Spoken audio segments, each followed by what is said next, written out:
ఆధునిక సంఘంలో ప్రస్తుతము భారతదేశము ఉంటున్నటువంటి పరిస్థితులలో దేవుని సంఘము తన మనుగడని సాగిస్తూ ఉన్నది. క్రైస్తవ సంఘము శ్రమలలోనికి నెచ్చివేయబడుతుంది బలవంతంగా. మనం ఇప్పుడు ఉన్నంత ఆషామాషిగా ఆరాధనలు జరుపుకునే కాలము ఇక ముందు లేదు. ఈజీగా బ్రతికేద్దాము అని అనుకోవడానికి లేదు.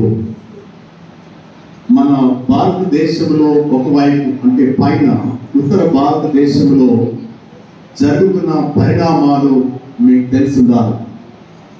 జార్ఖండ్ రాష్ట్రం అనుకుంటారు ఆదివారం సెలవు రద్దు చేసి దాన్ని శుక్రవారానికి మార్చడానికి ఒకవైపు ప్రయత్నాలు జరుగుతూ ఉన్నాయి.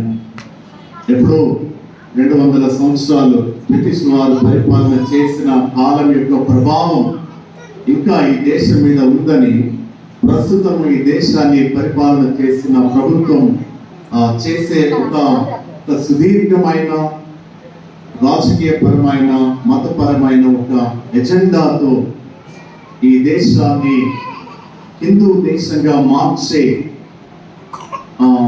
ప్రయాణంలో సంఘము తన ఉనికిని కాపాడుకోవడానికి అది ప్రయత్నం చేస్తుంది. అర్థమైందో లేదో మరి మీకు. ఒకవైపు దేశంలో మారుతున్న పరిణామాలు, శరవేగంగా వస్తున్నటువంటి ఈ పరిణామాల క్రమంలో క్రైస్తవ సంఘము ఈ దేశానికి స్తంభము వంటిదిగా ఒక ఆధారపడిన సంఘముగా ఈ సంఘము నిలబడాల్సిన పరిస్థితి మన మీద ఉన్నది. ఈ సంఘము ఒక స్తంభం ఉందనుకోండి, దాని మీద లైట్ పెడితే అందరికీ కనబడుతుంది. లేదా దాని మీద పోస్టులు అంటించచ్చు, మనము అందరు చూడడానికి వీలుగా హెచ్చరిక చేసే లాంటిదిగా ఉంటుంది. అలాగే దేవుని సంఘము కూడా సత్యమును ప్రకటించే ఒక సాధనము వంటిదిగా ఈ సంఘము ఉండాలని పౌలు భక్తుడు తిమోతికి రాసిన ఉత్తరములో తెలియజేస్తున్నాడు. తన శిష్యుడైన తిమోతికి జీవం గల దేవుని సంఘములో జనుల యొక్క ప్రవర్తన లేదా ఒక విశ్వాసి యొక్క ప్రవర్తన ఎలాగ ఉండాలి అంటే అది సత్యమును ఆధారం చేసుకున్నదై ఉండాలి. ఆ సత్యమును ఆధారం చేసుకున్నటువంటి ఆ వ్యక్తి లేదా ఆ విశ్వాసురాలు ఆ సంఘానికి స్తంభము వంటి వాడు అయి ఉంటాడు. స్తంభం వంటి వాడు. స్తంభము ఒకటే, కానీ దాని ప్రభావము చాలా గొప్పది. పరిశుద్ధ గ్రంథంలో మనము గమనించినప్పుడు ఆది కాండములో 6వ అధ్యాయంలో మీరు తీయకండి, వినండి, నేను తీయమన్నప్పుడు మాత్రం తీయండి. లోకమంతా బలత్కారంతో నిండి ఉన్నప్పుడు దేవుని దృష్టిలో నీతిమంతుడిగా కనబడిన వాడు నోవా, నీతిపరుడు అని రాయబడింది. ఆ నీతిపరుడితో తిరిగి సృష్టి పునరుద్ధరించబడింది జలప్రళయం అంతటిలో. ఆనాటి పరిస్థితులే ఈ రోజు ఈ భారతదేశంలో కూడా రాబోతున్నాయి. మనం అందులో ఉండబోతున్నాం. ఇది ఎవరు కూడా తప్పించుకోవడానికి లేదు, ఎవరు కూడా మినహాయింపు లేదు. ఇక్కడ మనమందరము కూడా ఏదో ఒక దినము నీవు క్రీస్తు కొరకు నిలబడాల్సినటువంటి సమయము వచ్చినప్పుడు నీవు స్తంభము వలె సత్యమునకు ఆధారంగా ఉండాల్సినటువంటి దినం వచ్చినప్పుడు నీవు నిలబడి తీరాల్సిందే. పడిపోవడానికి, పారిపోవడానికి ఈ సంఘానికి అనుమతి లేదు. అది ఎప్పుడు ఉంటుంది అలాంటి అనుభవము? సత్యమునకు ఆధారముగా, సత్యమునకు స్తంభముగా ఎప్పుడు ఒక వ్యక్తి, ఒక విశ్వాసి, ఒక విశ్వాసురాలు, ఒక సంఘము నిలబడుతుంది అంటే క్రీస్తుని నీవు అర్థం చేసుకున్నాడు. యేసు క్రీస్తు ప్రభువుని నీవు అర్థం చేసుకునే దానిని బట్టి, నీ రక్షకుడైన యేసు ఎవరో నీకు తెలిసిన దానిని బట్టి నీవు యేసు కొరకు నిలబడగలవు, యేసయ్య కొరకు నిలబడగలవు. చరిత్రలో ఒక వ్యక్తిని గురించి మీకు పరిచయం చేస్తాను. పోలికార్, బిషప్ పోలికార్ ఆయన పేరు. ఏ పేరు? బిషప్ పోలికార్. ఆయన బిషప్ గా పనిచేస్తున్నప్పుడు ఆయన బ్రతికిన కాలంలో క్రైస్తవ సంఘము హింసలను ఎదుర్కొంటుంది. హతసాక్షులుగా చనిపోవడానికి అనేక మంది తెగించారు. అప్పుడు ఆనాటి కాలంలో ఆ రాజ్యాన్ని పరిపాలించే రాజు ఆయన పిలిచి, ఆయన 70 సంవత్సరాల వయసు దాదాపు అటు ఇటుగా, ఆయన పిలిచి ఆయన ఒకటే అడిగాడు. రాజు అడిగాడు, నీవు యేసుక్రీస్తు ప్రభు నా దేవుడు కాదు అని చెప్తే నా రాజ్యంలో సగము నీకు ఇస్తాను అని చెప్పాడు. ఒకవేళ యేసు ప్రభువే నా దేవుడని నీవు ఒప్పుకుంటే నీవు చనిపోతావు, నేను చంపేస్తామని ఆ రాజు చెప్పాడు. ఆయన చెప్పిన మాట ఏంటంటే, తల్లి గర్భములో పిండమునై ఉన్నప్పుడే నన్ను ఎరిగిన నా దేవుడు, ఇన్ని సంవత్సరాలు నన్ను కాపాడి సంరక్షించిన దేవుడు నా యేసు ప్రభు, 70 సంవత్సరాల వయసులో నేను ఇచ్చే రాజ్యాన్ని నేనేం చేసుకుంటాను? నాకు కొరకు నిత్య రాజ్యము సిద్ధపరచబడుతుంది యేసు ప్రభు ద్వారా. ఆయన కొరకు నేను చనిపోవడానికైనా సిద్ధమే అని ఆయన తన ప్రాణాన్ని అప్పగించాడు. ఆయన పేరు బిషప్ పోలికార్. ఇది చరిత్రలో జరిగిన ఒక సంఘటన. బైబిల్లో 3 యవనస్తుల గురించి మనకు తెలుసు, మీకు జ్ఞాపకం చేశాను.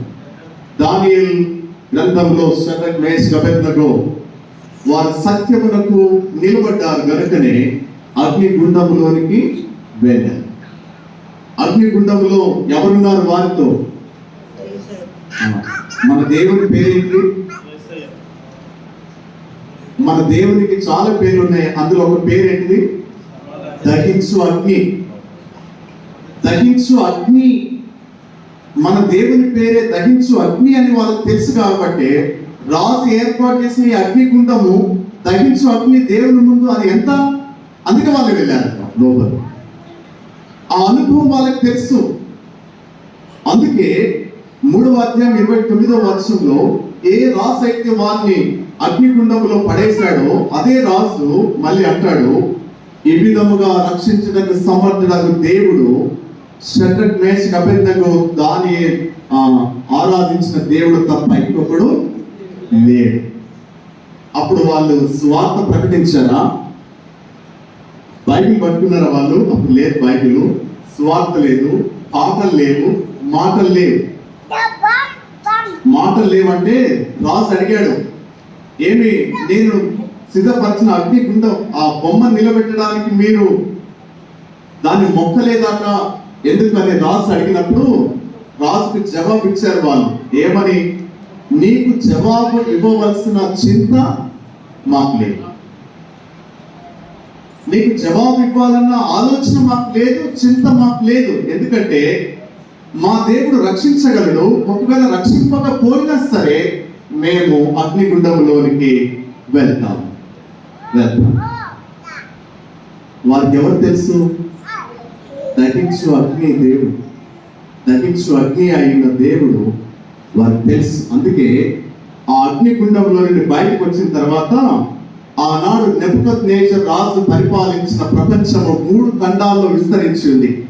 ఇప్పుడు ఎన్ని ఖండాలు? 7. ఇప్పుడు 7. ఆనాడు 3: ఐరోపా, ఆఫ్రికా, యూరోప్, ఆసియా.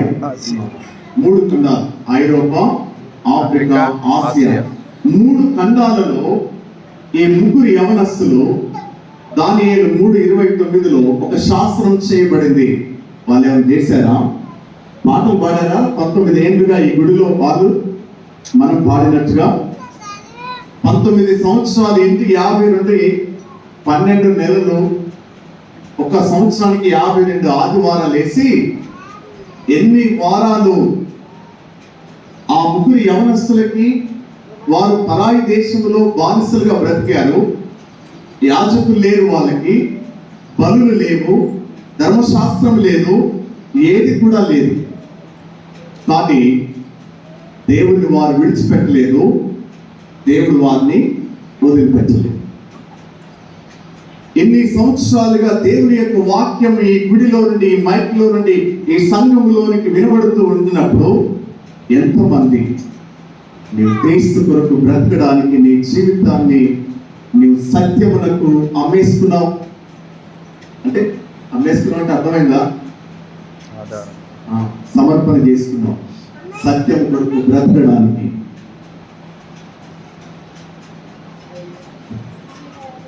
ఈ గుడిలో అందుకే నేను అయ్యగారులకు చెప్పాను, ఏంటి ఈ గుడితో మీకున్న అనుబంధం, ఈ గుడితో ఉన్న సహవాసం ఏంటిది? ఈ ఆరాధనలో నీవు పొందినటువంటి హన్నాకి ఒక అనుభవం ఉంది, యెషయా భక్తునికి ఒక అనుభవం ఉంది, దావీదుకు ఒక అనుభవం ఉంది, యేసుక్రీస్తు ప్రభువుకు ఒక అనుభవం ఉంది. సమాజ మందిరంలో వాక్యం చదివేది. నీ అనుభవం ఏంటిది? ఈ గుడిలో, ఈ సంఘంలో నీ సాక్ష్యం ఏంటిది? ఈ సంఘంలో నిన్ను గురించి ప్రజలు ఏమనుకుంటున్నారు? ఈ పండుగలో మనం తలంచాల్సినటువంటి విషయాలు ఇవి. నీవు దేనికి స్తంభముగా నీవు నిలబడి ఉన్నావు? నీ రక్షకుడైన యేసుక్రీస్తు కొరకు నీవు బ్రతకడానికి నీ జీవితాన్ని నీవు మార్చుకునేంత అనుభవం నీవు సంపాదించుకున్నట్లయితే నీ ఒక స్తంభం ఈ సంఘంలో. ఈ సంఘంలో, ఈ జీవం కలిగిన దేవుని సంఘములో నీ ఒక స్తంభముగా ఉండడానికి దేవుడు మనల్ని ఎన్నుకున్నాడు. అపోస్తలుడైన పౌలు ఎఫెసీయులకు రాసిన పత్రిక 2వ అధ్యాయము 19వ వచనంలో ఆయన ఒక మాట చెప్పాడు. ఇక్కడ అపోస్తలుడైన పౌలు ఎఫెసీయులకు రాసిన పత్రిక 2వ అధ్యాయము 19వ వచనం నేను చదువుతాను. పేజ్ నెంబర్ 174 కొత్త నిబంధనలో. ఓకే, కాబట్టి మీరు ఇక మీదట పరజనులను పరదేశులై ఉండక. పరజనులు, పరదేశులు అంటే ఏంటిది? అంటే ఒకప్పుడు లోకంతో కలిసి జీవించాము, లోకం యొక్క పోకడల్ని అనుసరించాము, లోకం యొక్క సాంప్రదాయాలని, పద్ధతుల్ని అనుసరించాము. కాబట్టి ఇప్పుడు పరిశుద్ధులతో ఏక పట్టణస్థులు, దేవుని ఇంచువారునై ఉన్నారు. మనం దేవుని ఇంచువారము, దేవుని ఇంచువారము, దేవుని ఇంచువారు. అంటే దేవుని ఇంటిలో నీవు ఒక స్తంభముగా ఉండాలని, నేను ఒక స్తంభముగా ఉండాలని దేవుడు మనల్ని ఎన్నిక చేసుకున్నాడు. దేవుని ఇంటిలో ఒక స్తంభముగా. ఈరోజు మనం ఇక్కడ చేరి దేవుణ్ణి ఆరాధిస్తున్నప్పుడు నీవు ఎలాగున్నావు? నీ జీవన విధానము ఎలాగుంది? దేవుని ఇంటిలో నీవు స్తంభంగా ఉన్నావా? దేవుని ఇంటిని పడగొట్టే ఆధారం లేని జీవితాన్ని నీవు జీవిస్తున్నావు. అర్థమైందా ఈ మాట? నీవు నీ ఇంటిలో నీ ఇంటిని నిలబెట్టేవాడిగా ఉన్నావా? నీ ఇల్లు పరువుని బజార్లో పడేసేవాడిగా ఉన్నావా? అది ప్రవర్తన అంటే. ప్రవర్తన అంటే మంచి పాటలు పాడి ఏకదాటిగా పాటలు పాటుగా. ఆరాధన అంటే ఏంటి తెలుసా మీకు? ఆరాధన అంటే ఏంటి తెలుసా? ఆరాధన అంటే ఒక ఇంటిలో ఒక కోడలుగా నీవు ఆ ఇంటిలో చేయాల్సిన పనిని క్రమముగా, మర్యాదగా చేయటమే ఆరాధన. లేదా ఒక అల్లుడుగా ఆ ఇంటిలో నీవు నడవలసిన విధానం నేర్చుకోవటమే ఆరాధన. లేదా ఒక తండ్రిగా నీ బిడ్డల్ని నీవు ఎలా పెంచాలో అదే ఆరాధన. నీ తల్లిదండ్రులకి ఒక కుమారుడిగా వాళ్ళకి ఇచ్చే గౌరవాన్ని నీవు ఎలా ఇవ్వగలుగుతున్నావు అదే ఆరాధన. ఆరాధన అంటే పాటలు పాడి గంటలు గంటలు వాక్యం విని అది కాదు ఆరాధన అంటే. అదొక భాగం, కానీ అదే జీవితం కాదు. నీకు అప్పగించబడిన పని ఒకరిని ఉద్యోగం చేస్తున్నావు అనుకో, అది నమ్మకంగా నీతిగా చేయటమే ఆరాధన. ఆరాధన. నేను కూలి పని చేసావనుకో, నేను కూలికి పిలిచారు, నీ యజమానుడు నిన్ను నమ్మి కూలి పనికి పిలిస్తే ఆయన ఉన్నా లేకపోయినా అప్పగించబడిన నమ్మకంగా చేసి అప్పగించి రావటమే ఆరాధన అంటే. ఆరాధన అంటే నాలుగు గోడల మధ్య చేరి దేవుణ్ణి పాటలతో మహిమపరచిపోవడం కాదు. ఆరాధనకి సులభమైన అర్థం ఏంటంటే మన జీవన విధానము, మన బ్రతుకు మనం ఎలా బ్రతుకుతున్నాము అనేది దేవుని మహిమపరిచేది, దేవుని ఘనపరిచేది. ఇప్పుడు ఈ సంఘమునకు స్తంభము ఎవరు? నీవు నేను. ఈ సంఘంలో 40 కుటుంబాలు ఉన్నాయనుకో, ఈ 40 కుటుంబాల సంఘానికి నీ ఇల్లు ఒక స్తంభము వంటిది. అది ఆధారపడదగినదిగా మిగతా 39 కుటుంబాలకు నా కుటుంబం ఒక స్తంభముగా ఉండాలి అని నీవు నిర్ణయించుకోవాలి. అది ఎప్పుడు జరుగుతుంది? సత్యమును అనుసరించినప్పుడు.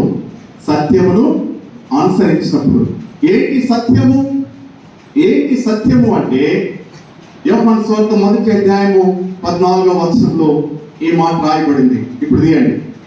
యోహాను సువార్త 14వ అధ్యాయం 1వ అధ్యాయము 14వ వచనం. యోహాను సువార్త తీసారా? ఆ వాక్యము శరీరధారి అయి కృపా సత్య సంపూర్ణుడిగా మన మధ్య నివసించాడు. హల్లెలూయా. ఇక దొరకకపోతే వదిలేసి తినండి. ఏ వాక్యము? ఆది అందున్న దేవుడు, వాక్యమైనటువంటి దేవుడు శరీరధారిగా మన మధ్యలో నివసించాడు. అదే ఇక్కడ రాశాడు కదా. ఇప్పుడు రండి, తిమోతికి రాసిన మొదటి పత్రిక 3వ అధ్యాయం 16వ వచనంలో ఆయన శరీరుడుగా ప్రత్యక్షుడయ్యను అని రాయబడింది. అంటే శరీరాన్ని ధరించి వచ్చినటువంటి యేసుక్రీస్తు ప్రభువుని నీ సొంత రక్షకుడిగా నీవు అంగీకరించినప్పుడు సత్యము అంటే ఏంటో నీకు తెలుస్తుంది. సత్యము. నీవు ఎప్పుడైతే యేసు ప్రభువుని, ఇంకొక మాట కూడా జ్ఞాపకం చేసుకున్నాము ఈ సమయంలో, ఫిలిప్పీ పత్రిక 2వ అధ్యాయము 6-7 వచనాలు. అపోస్తలుడైన పౌలు ఫిలిప్పీలకు రాసిన పత్రిక 2వ అధ్యాయం 6-7 వచనాలు. ఆయన దేవుని స్వరూపము కలిగిన వాడై ఉండి దేవునితో సమానముగా ఉండుట విడిచిపెట్టకూడని భాగ్యం అని ఎంచుకొనలేదు కానీ మనుషుల పోలికగా పుట్టి దాసుని స్వరూపమును ధరించుకొని తన్ను తానే రిక్తునిగా చేసుకొనెను. మరియు ఆయన ఆకారమందు మనుషుడిగా కనబడి మరణము పొందినంతగా, అనగా శిలువ మరణము పొందినంతగా విధేయత చూపిన వాడై తన్ను తాను తగ్గించుకొనెను. యోహాను సువార్త 1వ అధ్యాయం 14వ వచనంలో అక్కడ యోహాను భక్తుడు యేసుక్రీస్తు ప్రభుని లోకానికి పరిచయం చేస్తూ, ఆది అందున్న దేవుడు, వాక్యమైనటువంటి దేవుడు శరీరాన్ని ధరించి ఆయన కృపా సత్య సంపూర్ణుడిగా ఈ భూమి మీద మన మధ్యలో నివసించాడు అని పరిచయం చేస్తే, యోహాను సువార్తికుడు అలా పరిచయం చేసే యేసయ్యని ఫిలిప్పీ పత్రికలో వచ్చేసరికి పౌలు భక్తుడు ఆయన ఎందుకు శరీరాన్ని ధరించాడో ఇక్కడ వివరించాడు. ఆయన మనుషుల పోలికగా పుట్టింది ఎందుకంటే మానవుడు చేసినటువంటి పాపమును బట్టి ఆయన మనుషుల పోలికగా జన్మించాల్సి వచ్చింది. ఎందుకు మనుషుల పోలికగా జన్మించాలి? ఆ అవసరత ప్రభువుకి ఎందుకు వచ్చిందంటే మానవుడు రక్షణ పొందాలి. అతడు పాపము చేశాడు, పాపము నుండి విడుదల పొందడానికి మానవునికి అసాధ్యము. కాబట్టి పరిశుద్ధుడైనటువంటి ఒక వ్యక్తి పాపములో బ్రతికి ఉన్నటువంటి మానవుని విడుదల ఇవ్వాలంటే మానవుని యొక్క రూపాన్ని ధరించి పరిశుద్ధుడిగా జీవించాలి. ఆ పాపములకు ప్రాయశ్చిత్తము పరిశుద్ధుని ద్వారానే జరగాలి. కాబట్టి ఆయన మనుషుల పోలికగా జన్మించాడు. అంటే ఇప్పుడు దీన్ని బట్టి మనకి ఏమర్థమవుతుంది? యేసుక్రీస్తు ప్రభు నేను చేసిన పాపమును బట్టి, నీవు చేసిన పాపమును బట్టి, సమస్త మానవాళి యొక్క పాపమును బట్టి ఆయన శిలువలో చనిపోయాడు అని నీవు నమ్మాలి. నీవు నమ్మి వ్యక్తిగతంగా నమ్మిన తర్వాత నీవు ఆయన సొంత రక్షకుడిగా అంగీకరించినప్పుడు సత్యము నీకు బోధపడుతుంది. సత్యం అంటే అదనమాట.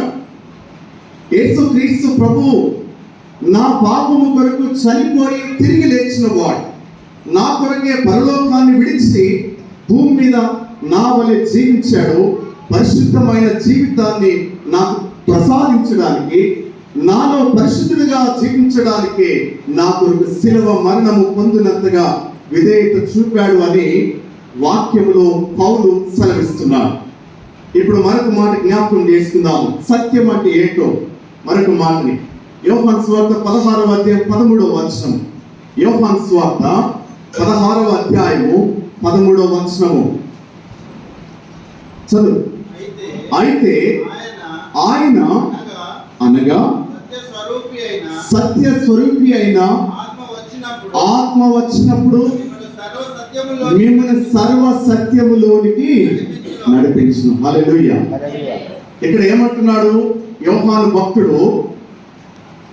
పరిశుద్ధాత్మ దేవుని గురించి రాస్తున్నాడు. అక్కడ ఇంతసేపు ఏమో యేసేని గురించి చెప్పాడు. అక్కడ పౌలు భక్తుడు యేసే ఏంటో, ఆయన జీవితం ఏంటో చెప్పాడు. అది ఎవరి కొరకు? మన కొరకే. ఇప్పుడు యేసు ప్రభు వాగ్దానం చేసినటువంటి పరిశుద్ధాత్మ దేవుడు ఉన్నాడు కదా, ఆ పరిశుద్ధాత్మ దేవుడు ఏం చేస్తాడో అక్కడ రాసుకుంటూ వచ్చాడు. చాలా మంది మీలో అంటారు కదా, సిఎస్ఐ సంఘములు పరిశుద్ధాత్ములు లేడని అంటారు కదా. అంటారా? ఎంతమంది కర్ణాపురం పోతారు? పోయేవాళ్ళు ఉండొచ్చు, నాకేం చెప్పాల్సిన అవసరం లేదు. కానీ మీరు ఎందుకు పోతారంటే మీ సెల్ఫ్ సాటిస్ఫాక్షన్ కొరకు పోతారు అంతే. పరిశుద్ధాత్మ దేవుడు ఉన్నవాడు ఉన్న చోటనే దేవుని అనుభవిస్తాడు. ఏడ పోవాల్సిన అవసరం లేదు. అక్కడ ఉన్న దేవుడు ఇక్కడ, అంటే నువ్వు అక్కడ పోతున్నావు అంటే ఇక్కడ లేడని ఆయన పరిమితం చేస్తున్నావు దేవుణ్ణి. నీకు అర్థం కాలేదు. మొదట మంది పోతున్నారు కాబట్టి జాతరకి, ఇప్పుడు జాతరలు జరుగుతున్నాయి కదా, ఇక నీ పేరు జాతరలు జరుగుతున్నాయి అంటే ఈ జాతర, ఇది కూడా ఒక జాతర. మంది జాతర, రిట్రీట్ వేరు, జాతర వేరు. మనకు అది తెలియాలి. మళ్ళీ మీరు రిట్రీట్ పెట్టినప్పుడు రమ్మంటారు కదా అయ్యగారు అంటే మళ్ళీ, అందుకే విభజన ముందే చెప్పేస్తుంది. దేని విధానం దానికే. ఇప్పుడు ఇక్కడ ఏమంటున్నాడు యోహాను భక్తుడు? అయితే ఆయన అంటే ఎవరు? 8వ వచనం చదవండి. అదే 16వ అధ్యాయం 8వ వచనం. ఆయన వచ్చి కామం దగ్గర ఆయన వచ్చి చదవండి. పాపమును గూర్చి, నీతిని గూర్చి, తీర్పును గూర్చి లోకమును ఒప్పుకొన చేయను. ఎవరు ఆయన? 7వ వచనం చదవండి. ఇప్పుడు 7వ వచనం 16వ యోహాను సువార్త 16వ అధ్యాయం 7వ వచనము. అయితే నేను మీతో సత్యము చెప్పుచున్నాను. ఏం చెప్తున్నాడట? సత్యము చెప్తున్నాను. ఎవరు అంటున్నారు ఈ మాటలు? యేసుక్రీస్తు ప్రభు తన శిష్యులతో చెప్తున్నాడు. ఏమని? ఆయన వచ్చి, ఎవరు వచ్చి? పరిశుద్ధాత్మ దేవుడు నేను వెళ్ళిన తర్వాత మీ కొరకు నేను శిలువ మరణము పొందినంతగా విధేయత చూపి రక్షణ కార్యమును సర్వలోకానికి అందుబాటులో తెచ్చిన తర్వాత పరిశుద్ధాత్మ దేవుడు మనుషులలో పనిచేయడం మొదలు పెడతాడు. పరిశుద్ధాత్మ దేవుడు ఎప్పుడు పనిచేయడం మొదలు పెడతాడు ఆయన అంటే, సువార్త ప్రకటించబడుతుంది లోకంలో. సువార్త ప్రకటించబడుతున్నప్పుడు ఎవరు సువార్తను వినడానికి ఆసక్తి చూపి ఇది నా కొరకే అందించబడిందని ఈ సువార్తని మనసాక్షితో అంగీకరిస్తారో ఆ వ్యక్తిలో 3 కార్యాలు జరుగుతాయి. ఆ 3 అక్కడ ఉన్నాయి. ఆయన వచ్చి ఏం చేస్తాడు? మళ్ళీ చదవండి. ఆయన వచ్చి పాపమును గురించి, నీతిని గురించి, తీర్పును గురించి లోకమును ఒప్పుకొన చేస్తాడు. లోకం అంటే వ్యక్తిని, లోకం అంటే వ్యక్తి. ఇప్పుడు సువార్త ప్రకటించబడుతుంది. ఏమని? యేసుక్రీస్తు ప్రభువే నిజమైన దేవుడు. ఆయన తప్ప ఇంకొక దేవుడు లేడు. ఆయనే సర్వ మానవాళి పాపం కొరకు తను తాను బలిగా అర్పించుకున్నాడు శిలువలో. మన పాపముల నిమిత్తము ఇప్పుడు గొర్రెలని మేకలని బలి అర్పించే పద్ధతి, సాంప్రదాయము, క్రమము మనకు లేదు. సర్వ మానవాళి పాపం కొరకు ఆయనే బలిగా అర్పించబడ్డాడు. కాబట్టి ఆ రక్షకుడైన యేసుని నీవు రక్షకుడుగా అంగీకరించు అని సువార్త నీకు అందించబడినప్పుడు, ఒకవేళ ఆ సువార్తను నీవు అంగీకరించి ఇది నా కొరకే అని నీవు మనస్సాక్షితో, ఓ యేసయ్య నా దేవుడు, ఆయన నా కొరకే సిలువలో చనిపోయాడని నీవు అంగీకరించడం మొదలు పెట్టినప్పుడు, మొట్టమొదట నీకు కలిగేది ఏంటంటే, నేను పాపిని అని నీకు తెలుస్తుంది. వెంటనే నీలో పాప భీతి నుండి బయటపడడానికి దాన్ని ఒప్పుకుంటావు. నేను అర్థమైంది ఈ మాట? అర్థం కాలేదు కదా? అర్థం కావాలంటే అది అలా ఉంచి కొంచెం యెషయా గ్రంథం 6వ అధ్యాయానికి వద్దాం. యెషయా గ్రంథం 6వ అధ్యాయం, యెషయా గ్రంథము 6వ అధ్యాయానికి వద్దాం. యెషయా గ్రంథము 6వ అధ్యాయం వచ్చారా? మొదటి నుంచి 11 వచనాలు ఉన్నాయి, కానీ ఇక్కడ నేను చదువుతాను. ఇప్పుడు 4వ వచనం, 3వ వచనం అంటే నేను చదువుతాను. వారు సైన్యములకు అధిపతి అయిన యెహోవా పరిశుద్ధుడు, పరిశుద్ధుడు, పరిశుద్ధుడు, సర్వలోకము ఆయన మహిమతో నిండి ఉన్నది అని గొప్ప స్వరముతో గాన ప్రతిగానములు చేయుచుండిరి. వారి కంఠ స్వరము వలన గడప కమ్ముల పునాదులు కదులుచు, మందిరము ధూపము చేత నిండగా నేను అయ్యో అపవిత్రమైన పెదవులు గలవాడును, అపవిత్రమైన పెదవులు గల జనుల మధ్యను నివసించువాడును, నేను నశించి తిని రాజును సైన్యములకు అధిపతి యెహోవాను నేను కనులారా చూచి తిని అని అనుకొచ్చిని. ఈయన ఎవరు? యెషయా భక్తుడు.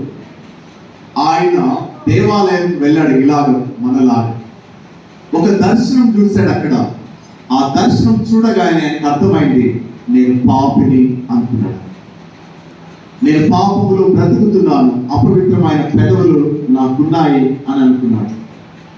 అంటే ఒక వ్యక్తి స్వార్థను అంగీకరించినప్పుడు పరిశుద్ధాత్మ దేవుడు చేసే పని ఏంటంటే మన పాపములను ఒప్పింపజేస్తాడు. మొదట ఎప్పుడైతే మన పాపం ఒప్పించబడుతుందో వెంటనే మనలోకి వచ్చేది ఏంటంటే నీతి మనకు వచ్చేస్తుంది. ఎప్పుడైతే పాపము నుండి విడిపించబడి నీతిలోకి వస్తామో తీర్పులో నుండి మనము బయటకు వచ్చిన వారు. అంటే నీ సువార్త నీలో 3 కార్యములు చేసింది ఒకేసారి. అందుకే అక్కడ రాసుకుంటూ వచ్చాడు యోహాను సువార్త 16వ అధ్యాయం 13వ వచనంలో, అయితే ఆయన వచ్చి, ఆయన అంటే ఎవరు? పరిశుద్ధాత్మ దేవుడు. ఆయన వచ్చినప్పుడు నిన్ను సర్వ సత్యములోనికి నడిపిస్తాడు. సర్వ సత్యములోనికి నడిపిస్తాడు. సర్వ సత్యం అంటే పాపం నుండి విడిపించి నీతిలోనికి తీసుకుని వచ్చి తీర్పు నుండి విడుదల చేసి నీవు నీతిగా బ్రతకడానికి దేవుడు నీకు సహాయం చేస్తాడు. ఆ సత్యమును ఆధారం చేసుకుని నీవు సంఘములో స్తంభముగా ఉండడానికి దేవుడిని నిన్నుకున్నాడు. అర్థమవుతుందా? ఇప్పుడు రండి, తిమోతికి రాసిన మొదటి పత్రిక 3వ అధ్యాయము 16వ వచనం ఇక్కడికి వచ్చాడు కదా. ఆయన శరీరుడుగా ప్రత్యక్షుడాయను. ఈ సంఘము ఇది గమనించాలి. సంఘము క్రీస్తుని ఆధారం చేసుకొని బ్రతకాలి. సంఘము క్రీస్తు యొక్క మరణ పునరుద్ధారణలో పాలిభాగస్తులుగా అనుభవము కలిగి ఉండాలని అక్కడ జ్ఞాపకం చేస్తున్నాడు. రెండవది, ఆయన ఆత్మ విషయమున నీతిపరుడని తీర్పు పొందెను. ఆత్మ విషయమున మత్తయి సువార్తలో మనం చూస్తాము. మత్తయి సువార్త 3వ అధ్యాయంలో ఆ మాటలు మనకు కనబడతాయి. పరిశుద్ధుడైన మత్తయి రాసిన సువార్త 3వ అధ్యాయం, ఆయన బాప్తిసం తీసుకొని ఒడ్డునకు వస్తున్నప్పుడు 15, 16, 17 వచనాలు, యేసు బాప్తిసం పొందిన వెంటనే నీళ్ళలో నుండి ఒడ్డునకు వచ్చును, ఇదిగో ఆకాశము తెరవబడెను, దేవుని ఆత్మ పావురం వలె దిగి తన మీదికి వచ్చుట చూచెను. మరియు మరియు ఇదిగో ఈయనే నా ప్రియ కుమారుడు, ఈయన యందు నేను ఆనందించున్నానని ఒక శబ్దము ఆకాశం నుండి వినబడింది. ఆత్మ విషయమున నీతిపరుడు. తర్వాత దేవదూతలకు కనబడెను. ఎక్కువ మాత్రమే రక్షకుడని జనములలో ప్రకటించబడెను. అపొస్తలుల కార్యముల గ్రంథంలో ఉంది కదా, రక్షకుడని జనములలో ప్రకటించబడెను. అపొస్తలుల కార్యముల గ్రంథము 2వ అధ్యాయం మనం చూసినట్లయితే అక్కడ రాయబడింది.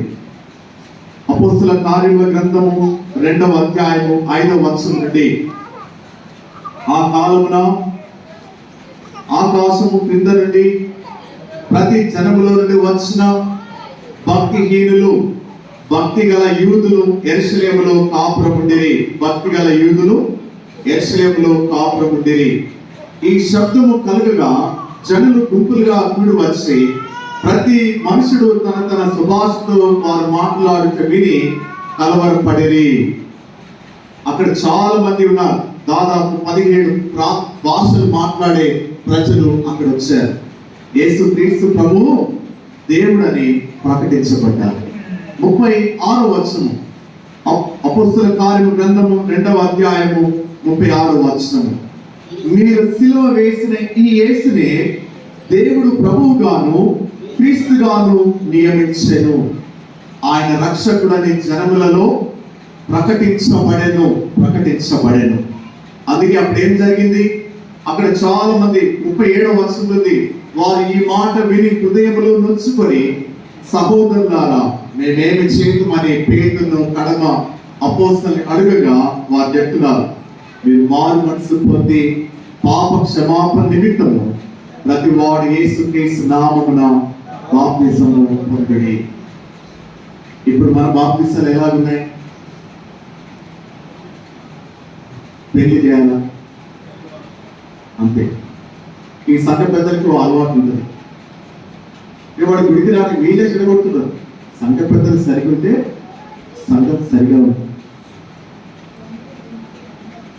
ఎవడైనా పెళ్లికి వచ్చాడనుకో బాప్తిసం లేకుండా ముందు నువ్వు గుడికి రా అని చెప్పాలి.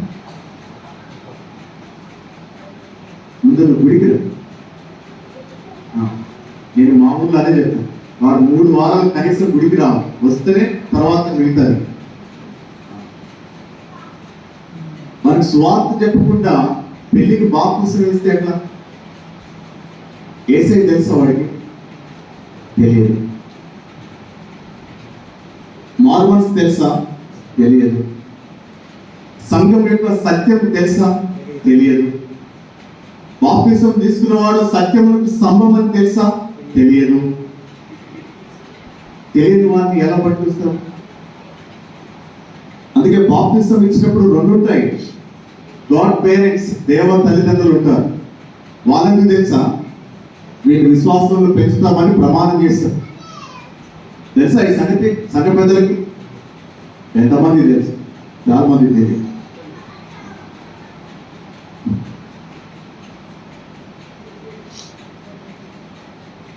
సత్యము అంటే అది నీ రక్షణ జీవితంపై ఆధారపడి ఉంటుంది. నువ్వు ఎలా యేసుని రక్షకుడిగా అంగీకరించి నీవు నడుస్తున్నావు. అక్కడ ఏమని రాయబడింది? మీరు మారు మనసు పొంది పాప క్షమాపణ నిమిత్తము బాప్తిసము పొందాలి. నీవు బాప్తిసం పాప క్షమాపణ నిమిత్తము అంటే ఏంటి? నువ్వు చేసిన పాపములు నీవు ఒప్పుకొని యేసుని రక్షకుడిగా అంగీకరించి ఆయన కొరకు బ్రతుకుతానని నీవు తీర్మానం చేసుకునేదే బాప్తిసం. ఆ వ్యక్తి ఈ సంఘమునకు ఆధారము, స్తంభం వంటివాడు. ఒక రక్షింపబడిన వ్యక్తి ఒక్కడైనా సరే ఆ సంఘానికి స్తంభం వంటివాడు, ఆ సంఘానికి ఆధారం వంటివాడు. మనం ఇంతకు మునిపే చెప్పుకున్నాం కదా, లోకమంతా బలత్కారంతో నిండి ఉంది. కానీ మిగతా దేవుడు తన సృష్టిని కొనసాగించడానికైనా, తన ప్రణాళికల్ని నెరవేర్చడానికైనా ఒక్కడు దొరికాడు ఆయనకి. ఎవరు? నోవాహు దొరికాడు. దానియేలు గ్రంథంలో నెబుకద్నెజరు కాలంలో ఆయన చేసిన శాసనమును బట్టి ఆయన ముగ్గురు యవనస్తులు దొరికారు. వారి ద్వారా లోకమంతటిని తన వైపు తిప్పుకున్నారు. ఎస్తేరు గ్రంథంలో వచ్చినప్పుడు 127 సంస్థానములలో ఒక యవనస్తురాలు తన జీవితాన్ని దేవుని కొరకు సమర్పించింది కనుక ఇశ్రాయేలు ప్రజలని కాపాడుకోగలిగింది. ఎక్కడ? 127 సంస్థానములలో ఉన్న యూదులని తాను కాపాడుకోగలిగింది. ఒకతే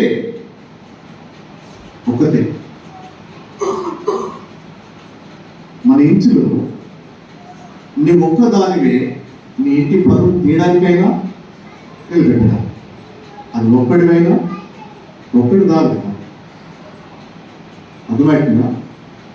ఈ సంఘంలో చాలా కుటుంబాలు ఉన్నాయి కదా. నా కుటుంబమే చేసిందని చాలా కథ చెప్తాం మనం. ఈ సంఘం పరువు తీయడానికి ఎన్ని కుటుంబాలు కాదా? ఈ సంఘం ఎవరిది? తుంగతుర్తి గ్రామంలో ఉన్న సంఘం కాదు ఇది. తుంగతుర్తి గ్రామంలో ఉన్న జీవము గల దేవుని సంఘము, దేవుని ఇల్లు, దేవుని ఇంటిలో నీ ఒక భాగము, నీ ఒక పునాది లాగా దేవుడు మనల్ని ఇక్కడ పెట్టాడు. అందుకే 19 సంవత్సరాలు ఈ ఆలయం కట్టబడి చాలా తరాల నుండి మనం ఆరాధన చేస్తున్నాము. ఇక్కడ మనం పౌలు భక్తుడు తిమోతికి రాస్తున్న ఈ మాటలు ఈరోజు మనం జ్ఞాపకం చేసుకుంటున్న ఈ సమయంలో, రక్షకుడని జనములలో ప్రకటించబడెను, లోకమందు నమ్మబడెను. ఈ తుంగతుర్తి గ్రామంలో నీ కుటుంబాన్ని బట్టి లేదా ఒక విశ్వాసుగా, ఒక విశ్వాసురాలైన తల్లిగా, తండ్రిగా, ఒక విశ్వాసి అయిన యవనస్తుడిగా మీ ద్వారా ఈ గుడిలోకి, రక్షణలోనికి వచ్చిన వాళ్ళు ఎంతమంది?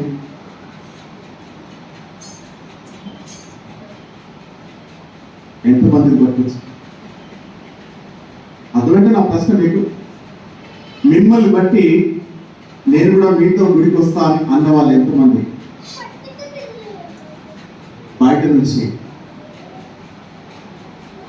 అర్థం కాదు కదా. నీ విశ్వాసాన్ని బట్టి, నీ ప్రార్థన జీవితాన్ని బట్టి, నీ భక్తి జీవితాన్ని బట్టి, లేదా సంఘ పెద్దగా నీవు ఉన్నదాన్ని బట్టి ఎంతమందిని నీవు గుడికి నడిపించగలిగావు, లేదా ఎంతమందిని బయట వాళ్ళు నీవు దేవుని యొక్క కనీస వాక్యం వినటానికైనా పట్టుకొచ్చావు? ఇప్పుడే ఒక్కటి, 2 చేతులు.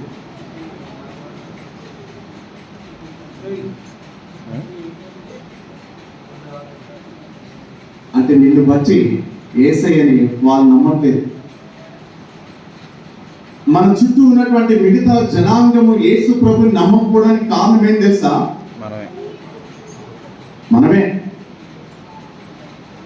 మనమే అక్రమమైన జీవితాన్ని కలిగి ఉంటే ఇక వాడెందుకు నమ్ముతాడు? మనమే సత్యములకు దూరంగా బ్రతికితే వాడెందుకు నమ్ముతాడు? నమ్మడు కదా. సత్యమునకు ఆధారమైనటువంటి ఈ సంఘము క్రీస్తుని ప్రకటిస్తుంది. తెలుపండి పద్యామా.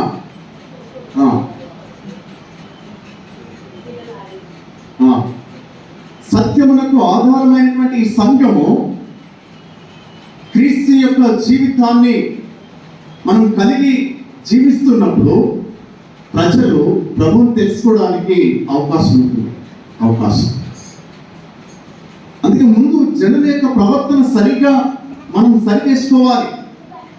దాన్ని సత్యముతో ముడేసుకోవడానికి ప్రయత్నం చేయాలి. ఈ సత్యం ఎక్కడ దొరుకుతుంది? వాక్యం, దేవుని వాక్యము. దేవుని వాక్యమును నిరంతరము ధ్యానం చేస్తూ ఉన్నప్పుడు మనలో ఒక అనుభవం కలుగుతుంది. ఏంటి తెలుసా? రూపాంతర అనుభవం వచ్చేసింది మనలో. రూపాంతర అనుభవం అంటే మనకు తెలియకుండానే మన ఆలోచనలు మారిపోతాయి, మన క్రియలు మారిపోతాయి, మన తలంపులు మారిపోతాయి, మన ప్రయారిటీ మారిపోతుంది. నీ ముందు ఉన్నటువంటి పరిస్థితుల్లో నీవు ఉద్యోగస్తుడు కావచ్చు, నీ పనిచేసుకునేవాడు కావచ్చు, నీ వ్యాపారం చేయొచ్చు, క్రమమైన జీవితాన్ని నీవు కలిగి ఉన్నట్లయితే నీవు దేనికి ఎప్పుడు ఎలాంటి ప్రాధాన్యత ఇవ్వాలో నీకు తెలుస్తుంది. నీకు తెలుస్తుంది. నేను ఈరోజు రాకుండా ఉండడానికి నాకు చాలా బలమైన కారణం ఉంది. ఓకే, ఎంతసేపు నిలబడ్డాను అంటే అంతసేపు నిలబడకూడదు, నాకున్న పరిస్థితి ప్రస్తుతం ఉన్నట్టు. కానీ దేవుని దగ్గర ప్రార్థన చేశారు. ఈ పరీక్ష రాబోయే ఈ 3 దినాలు చాలా అక్కడక్కడ వాక్యం చెప్పాలి కాబట్టి ఈ బలహీనత నా ముందు ఉండకూడదని. ఓకే, మన ప్రయారిటీస్ మారిపోతుంది. వాక్యం చదువుతుండాలి. మనం వాక్యం నీవు ఎంత ఎంత దగ్గరగా నీవు దేవుని వాక్యానికి దగ్గరగా ఉంటావో నీవు సత్యములకు అంత దగ్గరగా నీవు జీవిస్తావు. అంత దగ్గర. ఎంతమంది వాక్యం చదువుతారు ప్రతిరోజు?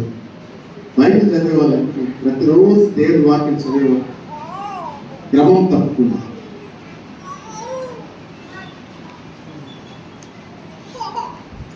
క్రమం తప్పకుండా.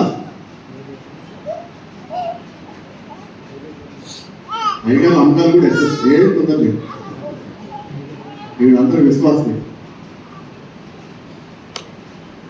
వాక్యం చదవలేదంటే నువ్వు క్రైస్తవుడు కాదు. నువ్వు ఎవరైనా సరే, ఎవరైనా నువ్వు సమాజంలో ఎంత పెద్ద తోపు అయినా, ఎంత పెద్ద మునగాడు అయినా, నీ స్థాయి ఏదైనా సరే, నీకు వాక్యం చదవలేదు, చదువు వచ్చి అంటే నువ్వు దేవునికి దూరంగా బ్రతుకుతున్నావు అని అర్థం. నీ దేవుడు నీకు అర్థం కాలేదని అర్థం. నీ దేవుడు ఈ యేసయ్యతో నాకు పని లేదని అర్థం. ఆయనతో నాకు సహవాసం అవసరం లేదని అర్థము. ఆయనతో నాకేం పని, ఆదివారం పోతా వస్తా అని అర్థము.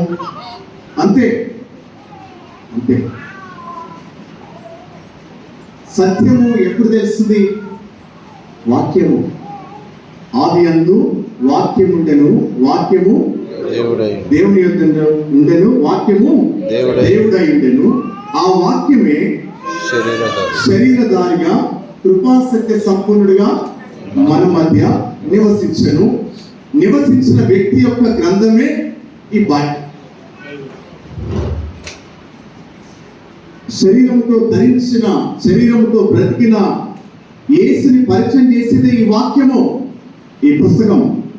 నువ్వు ఇది చదవకుండా నువ్వు ఎన్ని పండుగలు చేస్తే ఏం లాభం? ఎంత భూమతి పేరు లాభం? పండుగ పేరు ప్రతిరోజు. ఇప్పుడు మీకు ఒక ఛాలెంజ్. ఇప్పుడు మళ్ళా 2026 సెక్రటరీగా ఒకసారి నువ్వు ఉండవు కానీ ఇప్పుడైతే పుస్తకాలు ప్లాస్టిక్ మీ అందరికీ. అప్పుడు ఈ ఐకాలు ఇక్కడ ఎవరు ఉంటారో మనకి తెలియదు కదా, సమరసం చేస్తారు. మీ అందరికి ఒక ఛాలెంజ్ ఏంటంటే మళ్ళా ఫిబ్రవరి 20 కదా, 20వ తారీఖు వచ్చేసరికి ఆది కాండం నుండి ప్రకటన గ్రంథం వరకు బైబిల్ ముగించిన వాళ్ళై ఉండాలి. ముగిస్తారా? నిజమేనా? ప్రతి కుటుంబం ప్రార్థన చేసుకున్నాం. ఆయన దేవుని స్తోత్రం చెప్పి ఇది మీకు ఛాలెంజ్. అట్లా అయితేనే ఆరాధన చేయి. చదవలేదనుకో అప్పుడు చదివించి సాయంత్రం ఆరాధన చేయి. దినవంతా కూర్చోబెట్టి సాయంత్రం చేయి ఆరాధన. అయ్యగారు నువ్వు ఎట్లా ఉంటావు కదా, వీళ్ళు ఆరాధన చేయలేదనుకో కనీసం పుస్తకాన్ని మొత్తం సువార్త 21 అధ్యాయాలు అందరితో చదివించైనా అప్పుడు ఆరాధన చేయి. మర్చిపోతాను. నువ్వు వాళ్ళు ముగించారంటే నువ్వు ముగించాలి, అంతే కదా. ఇప్పుడు సంఘానికి చెప్పినప్పుడు సంఘ కాపరి కూడా ముగించాలి కదా. ప్రార్థన చేసుకున్నాం. అయితే మోకరించారు, ప్రార్థన చేసుకుందాం. మోకరి